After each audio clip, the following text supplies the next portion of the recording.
What's up, guys? Hey, Rob Van Valkenburg here. Welcome back to another one of our deep dives. Now, in this video, what I'm going to give you guys is a look at a 12-week strength block that we're using with one of our athletes.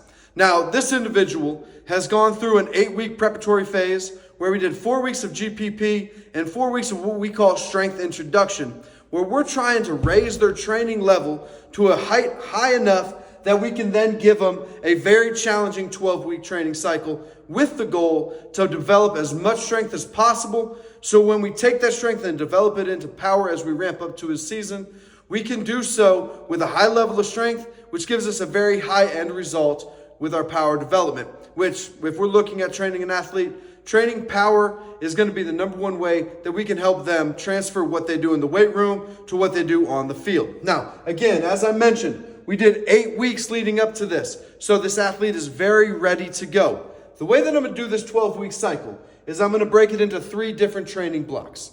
The first 2 training blocks, I'm going to use an APRE approach, with my first one being an APRE 6 and my second one being an APRE 3.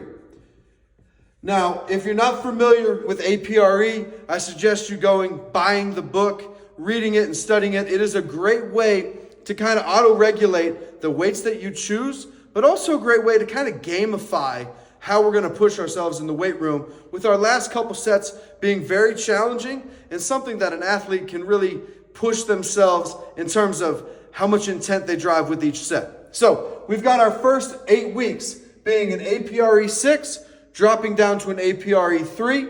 Then I'm going to give them a 1 week, what we call a reload cycle, right? A lot of people call it a deload. I call it a reload because we're not shutting things down.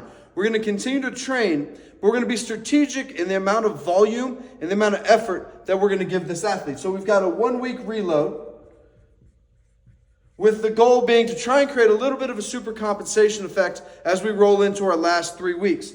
Now, the last 3 weeks, weeks 10, 11, and 12, I'm going to use Jim Wendler's 5-3-1.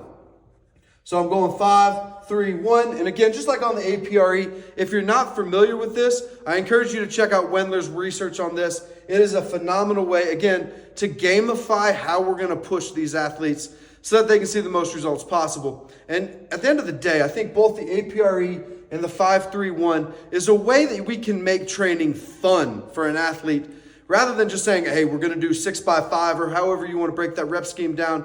We're going to push them and we're going to force them to try and reach their highest potential with the amount of weight that they can move and the amount of reps that they can move a nice heavy weight.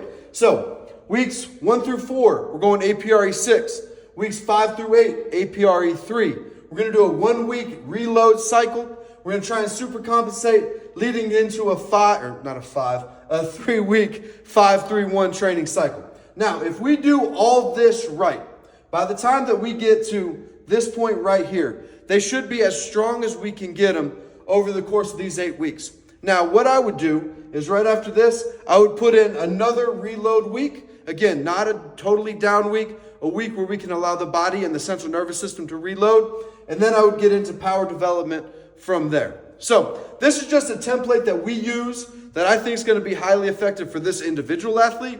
If you want to give it a whirl yourself, feel free to jump on, do your reading on what APRE 3, APRE 6 can do, and do your reading on what 5-3-1 is all about. This is a great way to push yourself, and I think it's going to be a very, very productive 12-week cycle for this athlete.